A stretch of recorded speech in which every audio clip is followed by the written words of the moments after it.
अस्सलाम वालेकुम नाजरीन, उम्मीद करती हूँ आप सब खैरियत से होंगे। आज की वीडियो में आप लोगों के लिए लाई हूँ, बहुत ही ज़्यादा ख़ास होने वाली है। आज की वीडियो में मैं आप लोगों को बताऊँगी कि लोगों का मसाना कमज़ोर क्यों होता है, इसकी क्या वजूहात हैं और इसका इलाज क्या है।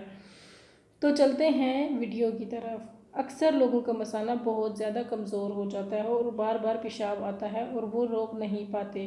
तो ये बहुत ही तकलीफ़ दह चीज़ होती है। इस बीमारी की वजह यह है कि पेशाब को बहुत ज़्यादा रोक कर रखना।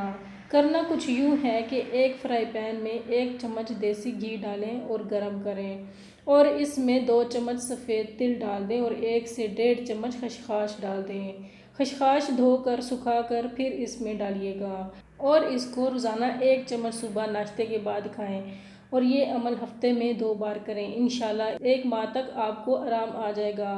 उम्मीद करती हूँ आपको हमारी ये वीडियो पसंद आई होगी। अगर वीडियो पसंद आए तो शेयर कीजिए, कमेंट्स कीजिए और हमारे चैनल को सब्सक्राइब करना मत भूलिएगा। तो मिलते हैं नेक्स्ट वीडियो के साथ। अल्लाह हाफिज़।